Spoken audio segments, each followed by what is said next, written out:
রোমানদের বড় বাহাদুর এক যোদ্ধা ছিল। মৃত্যুর মালায়েক আজরাইলের নামে তার নাম ছিল আজাজির। বিশাল দানবের মতো শরীর, প্রশস্ত বুক আর বেশ কিলবিলে বাহু। যুদ্ধের ময়দানে প্রতিপক্ষের সবচেয়ে বলশালী যোদ্ধাদেরকে খুঁজে বেড়াত আজাজির। দুধারী তরবারি নিয়ে সে যখন কারো সামনে দাঁড়িয়ে যেত, প্রতিপক্ষ তখন পালিয়ে যাবার পথটাও খুঁজে পেত না। চিরশত্রু পারস্য সাম্রাজ্যে বাঘা বাঘা কত জেনারেল ছিল, কিন্তু কেউ কোনোদিন স্বেচ্ছায় আজাজিরের মুখোমুখি হওয়ার হিম্মত দেখায়নি। রণাঙ্গনে আজাজির যখন শত্রুর মুখোমুখি হতো, তখন নিজের পরিচয় তুলে ধরে সে বলতো, আমি আজাজির, মৃত্যুর ফেরেশতার নামে আমার নাম। আমি পারসিকদের ঘাতক, আমি তুর্কিদের মৃত্যুদূত, আমি এই শামের মাটিতে জন্ম নেওয়া সর্বশ্রেষ্ঠ যোদ্ধা। আজাজিরের এই গর্জন আর তার ভয়ানক বিধ্বংসী চেহারা এতটুকুই যথেষ্ট ছিল প্রতিপক্ষের বুকে কাঁপন সৃষ্টি করার জন্য। তার জন্য সবচেয়ে গর্বের বিষয় ছিল এই যে ইতোপূর্বে সে কখনো কারো বিরুদ্ধে দ্বৈত যুদ্ধে পরাজিত হয়নি। এই মৃত্যুদূত আজরাইল একবার ইসলামের সেনাপতি হযরত খালিদ বিন ওয়ালিদ রাদিয়াল্লাহু তাআলা আনহুর পথ আগলে দাঁড়িয়েছিল। আজাজির তো বটেই, রোমানরা সবাই বড্ড বিরক্ত ছিল খালিদের প্রতি। কেননা খালিদের নেতৃত্বে আরবরা রোমানদের শহরগুলো একটার পর একটা দখল করে নিচ্ছিল। তার দুর্দান্ত গতি আর কারিশমেটিক নেতৃত্বের সামনে কেউ দাঁড়াতেই পারছিল না।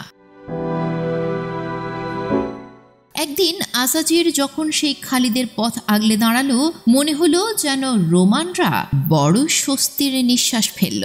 তারা ভাবল, মূর্খ আরব এবার বুঝবে কত ধানে কত চাল। আমাদের একজন আজাজির তোমাদের ওরকম 10টা খালিদকে খেয়ে দেওয়ার জন্য একাই যথেষ্ট। হ্যাঁ, রোমানরা সেদিন এমনটাই ভেবেছিল। আর উপস্থিত মুসলিম যোদ্ধারা তারা কি ভাবছিলেন? সত্যি বলতে মুসলিম যোদ্ধারাও সেই দিন সেনাপতির জীবন নিয়ে সংশয়ে পড়ে গিয়েছিলেন। খালিদ কি পারবেন আজাজিরকে সামাল দিতে? এমন কি হতে পারে খালিদ আজকে শহীদ হয়ে যাবেন? তবে কি থমকে যাবে আমাদের এই বিজয় যাত্রা? এত বড় রোমান বাহিনী, তার বিরুদ্ধে আমরা এত ছোট্ট একটা দল। খালিদই যদি না থাকেন, তবে এই ছোট্ট বাহিনীকে কে টেনে নিয়ে যাবে? এমন বহু প্রশ্ন সেদিন ভিড় করেছিল মুসলিম সৈনিকদের মনে। কিন্তু আমাদের খালিদ বিন ওয়ালিদ স্বয়ং আল্লাহর তলোয়ার, যিনি ওই আজরাইলের সামনে দাঁড়িয়ে, তিনিও কি সেদিন ঘাবড়ে গিয়েছিলেন? যারা খালিদকে চেনেন তিনি কোন জাতের, কোন ক্লাসের, সে ব্যাপারে যারা ধারণা রাখেন তারা নিশ্চয়ই এমনটা ভাবছেন না। সত্যি বলতে খালিদ সেদিন এতটুকু ঘাবড়ে যাননি। উল্টো তিনি সেদিন এমন এক কাণ্ড করে বসেন যা ছিল তার দীর্ঘ লড়াকু জীবনের এক নজিরবিহীন ঘটনা। আপনি শুধু কল্পনা করুন, আমাদের বর্ণিত ওই আজরাইলকে জামার কলার চেপে ধরে খালিদ টেনে হিঁচড়ে নিজের তাঁবুর দিকে নিয়ে যাচ্ছেন। অতঃপর সেখানে তিনি নিয়ে তাকে শেকল দিয়ে বেঁধে ফেলছেন। এত বড় যোদ্ধা আজাজির জীবনে কখনো দ্বৈত যুদ্ধে পরাজিত হননি। তার সাথে খালিদ এমনটা করছেন, একথা ভাবা যায়? আপনার যেমন বিশ্বাস করতে কষ্ট হচ্ছে, সেদিন ওই রণক্ষেত্রে উপস্থিত হাজার হাজার রোমান সেনাদেরও এই দৃশ্যটা হজম করতে অনেক কষ্ট হয়েছিল। আমরা সাধারণ মানুষ যেটা কল্পনা করতে পারবো না, সেটাই বাস্তবে ঘটিয়ে দেখাবেন বলেই তো তিনি আল্লাহর তলোয়ার। তো চলুন গল্পটা গোড়া থেকে শুরু করি। দামেস্কের নাম তো শুনেছেন, সিরিয়ার বড় প্রাচীন শহর। তৎযুগে এই শহরকে বলা হতো সিরিয়ার বেহেশত। সিরিয়া দেশটি তখন রোমান সাম্রাজ্যভুক্ত। একটি নগরীর বিখ্যাত হয়ে ওঠার জন্য যা যা লাগে, এই ধরুন সাম্রাজ্যের প্রাচুর্য, সাংস্কৃতিক ঐতিহ্য, বিরাট বিরাট উপাসনালয় কিংবা গৌরবময় ইতিহাস, এই সবই ছিল দামেস্ক নগরীর। অথবা ধরুন অর্থনৈতিক সমৃদ্ধি কিংবা শক্তিশালী প্রতিরক্ষা ব্যবস্থা, কোনো কিছুতেই ঘাটতি ছিল না এই নগরীর। যে কারণে রোম সম্রাট হেরাক্লিয়াসের কাছে এই দামেস্ক নগরীর গুরুত্ব ছিল অনেক বেশি। খালিদের নেতৃত্বে মুসলিম বাহিনী যখন সিরিয়ায় প্রবেশ করে, তখন সম্রাট হেরাক্লিয়াস এই দামেস্কের নিরাপত্তা নিয়ে উদ্বিগ্ন হয়ে পড়েন। এরই মধ্যে যুদ্ধে মুসলিমরা সিরিয়ার বেশ কয়েকটা শহর দখল করে নেয়, আর তাদের গতিবিধি বলে দিচ্ছিল তারা দামেস্কের দিকেই অগ্রসর হচ্ছে। হেরাক্লিয়াস আর হাত গুটিয়ে বসে থাকতে পারলেন না। তিনি দামেস্কের গভর্নর আপন জামাতা থমাসকে ডেকে পাঠালেন সদর দপ্তরে। সাথে ডেকে পাঠালেন দামেস্কের প্রশাসন আর প্রতিরক্ষার সাথে জড়িত গুরুত্বপূর্ণ আরও বেশ কয়েকজনকে। হেরাক্লিয়াস তাদের সাথে আলোচনা করলেন, পরামর্শ করলেন এবং শেষমেশ সবাইকে যার যার দায়িত্ব বুঝিয়ে দিলেন। হেরাক্লিয়াসের সদর দপ্তরে যাদেরকে ডেকে পাঠানো হয়েছিল তাদের একজন ছিল আমাদের পূর্বোক্ত আজরাইল তথা আজাজির। আগে থেকেই দামেস্ক দুর্গের প্রতিরক্ষার মূল দায়িত্ব এই আজাজিরের ওপরই অর্পিত ছিল। সেখানে নিয়মিতভাবে 12,000 সৈন্য তার অধীনে ন্যস্ত ছিল। এবার আজাজিরকে সাহায্য করতে সম্রাট হেরাক্লিয়াস আরও 5,000 অতিরিক্ত সৈন্য পাঠিয়ে দেন দামেস্কে। তাতে তো কোনো সমস্যা নেই, কিন্তু সমস্যা হয়ে যায় অন্য জায়গায়। এই যে নতুন 5,000 সৈন্য, তাদেরকে কমান্ড করার দায়িত্ব দিয়ে সৈন্যদের সাথে পাঠানো হয় কুলুস নামে আরেকজন জেনারেলকে।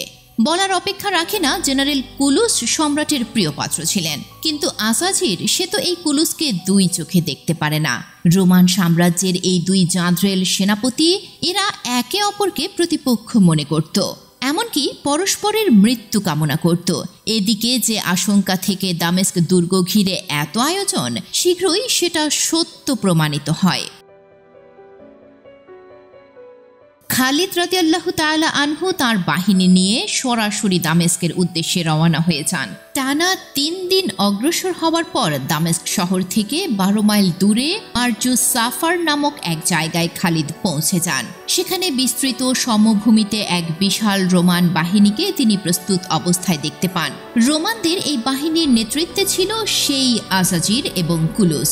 দামেস্কের দুর্গপতি থমাস তাদেরকে এখানে পাঠিয়ে দিয়েছেন যেন আগত মুসলিম ফৌজকে দামেস্কের বাতাস গায়ে লাগার আগেই ধ্বংস করে দেওয়া হয়।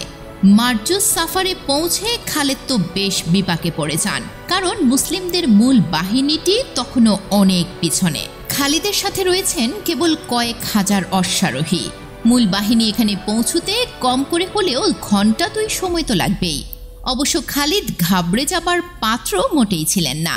তিনি নিজের সাথে থাকা এই অশ্বারোহী দলের ওপর ভরসা করেই ঘন্টা 2 যুদ্ধ চালিয়ে যাবার পরিকল্পনা করেন।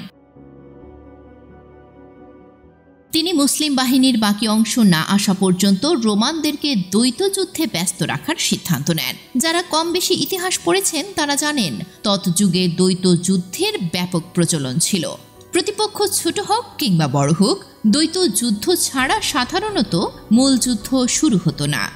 খালিদ দ্বৈত যুদ্ধের প্রস্তাব দিলে রোমানরা বেশ আনন্দের সাথে রাজি হয়ে যায়, কারণ তাদের মধ্যেও বেশ কিছু সাহসী জেনারেল ও কমান্ডার ছিল।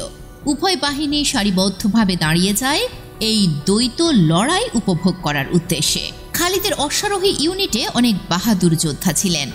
দিরার ইবনে আজওয়ার, সুরাহ বিল বিন হাসানা, আব্দুর রহমান ইবনে আবু বকর, এরকম বেশ কয়েকজন মুসলিম বীর সামনে এগিয়ে আসেন এবং প্রতিপক্ষকে চ্যালেঞ্জ নিক্ষেপ করেন।